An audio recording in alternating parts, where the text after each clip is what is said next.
you, Arun, for your kind words of introduction. I think my secretary has given the longer version of my CV.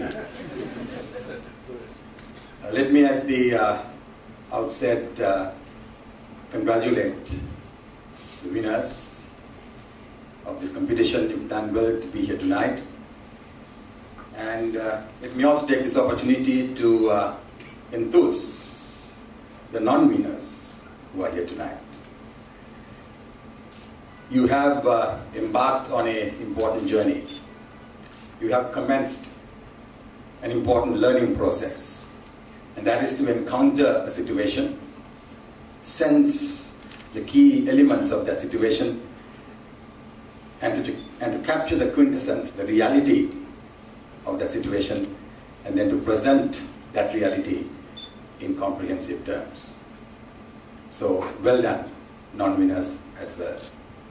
Our chief guest this evening, the chairman and members of the board of CIMA, fellow judges, distinguished invitees, ladies and gentlemen. The case study method was popularized by the Harvard Business School in the early 1960s. The case study method has two distinct purposes. Firstly, it is a teaching mode. Harvard developed case studies to teach the MBA students in particular. But before Harvard popularized the case study method, case study is a central key research method. So it's not only a teaching mode, but importantly, it is a research method. Inasmuch as the survey method is a research approach, the case study is also a research approach. For instance, my colleague, Dr. Travis Pera, who is here, I recall his PhD dissertation was based on the subject of commitment, and he looked at commitment to organization, one's commitment to the organization, one's commitment to the task performed by the particular individual, and one's commitment to the profession one is engaged in, and the crosscuts, the interplay among these three types of commitment. Now, his principal method of doing this PhD thesis was the case study method, the writers. Right? He visited a number of companies and employed the case study method to elicit vital information, and his whole dissertation was based on the case study method. So the point I'm trying to make is that the case study method is a respectable, accepted research methodology. So let me take a few minutes to take you through the principles of, or the steps of putting together a good case study. But before I do that, CIMA case study competition, there were a number of topics, although you said themes. I think the real word is topics. I'll make the distinction between themes and topics in a short while. The key topics that were listed were leadership, business transformation, change management, strategic management, performance management. Then sustainability was a popular topic that a number of companies looked at, the SME sector, innovation, and human capital.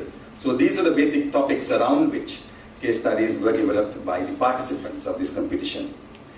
If you look at the criteria that were employed to evaluate your individual case studies, we had a number of them, starting off with clarity and relevance of the theme, which carried 10% of the total marks. The methodology that was used, and this was examined very closely by the judges, and that carried 20%. What were your findings, and what was your analysis which led to the findings? And that was 30% of the total marks. How did you structure your case study? The structure of the presentation, 15% of the marks. Did you make specific practical recommendations in going forward? And were these recommendations and findings practical and applicable in real life situations? So these were the criteria that were used to evaluate your particular case studies. In terms of the process that was followed, the case studies were sent to the judges, and they used the criteria that I just spelled out, and they marked each case in terms of the criteria. And then the judges met, and we agreed on the short list of 5 finalists.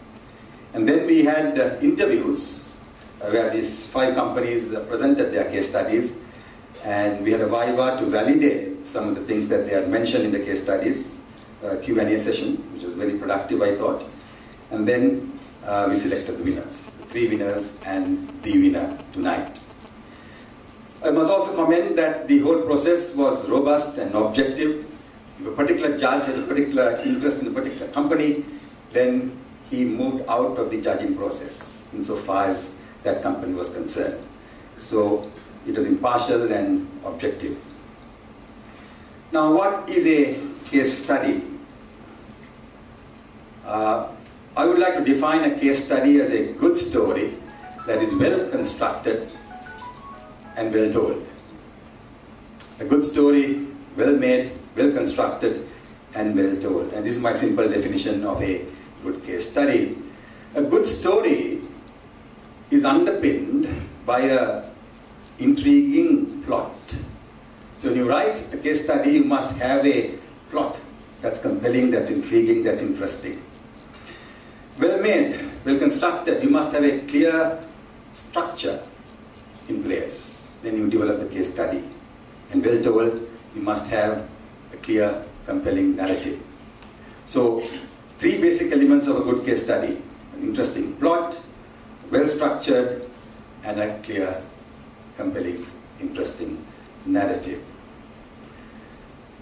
There are different ways in which you can look at the process that needs to be followed in writing up a case study.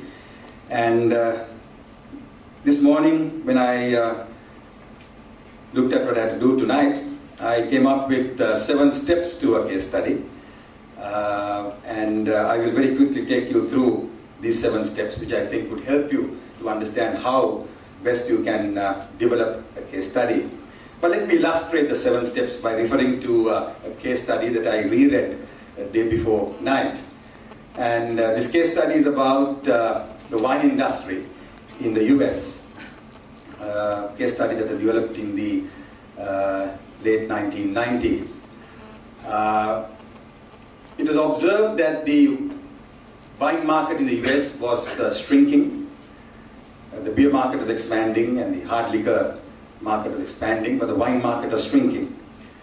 And essentially there were 2 product categories, if you like, in the wine industry in the US market at the time. You had the premium wines and you had the budget wines. Now a company called Yellowtail looked at this market and they said, let's be innovative. Let's do something different. Right? And this whole case study is based on the approach that this brand called Yellowtail adopted in entering and in fact capturing the wine market in the US. So I'll very quickly narrate the story and take you through the 7 steps. Yellowtail said, let's eliminate some key attributes that were considered to be sacrosanct in the wine industry. They said, let's forget the terminology and the distinctions that are made in the wine industry. Let's take the mystique away from the wine market. Aging qualities are not important. Let's take that attribute away. Media advertising, no above the line advertising. They're going to do away with that. So they decided to eliminate some key characteristics, key attributes that were considered to be central to the promotion of the wine industry.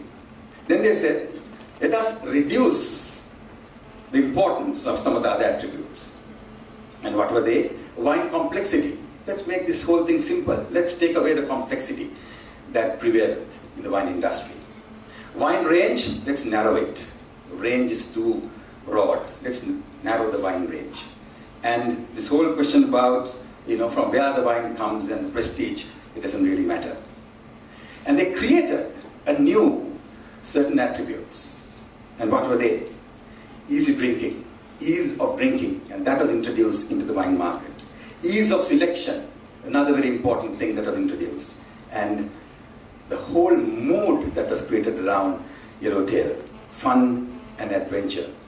And these are not characteristics that typify the wine industry until Yellowtail entered the market.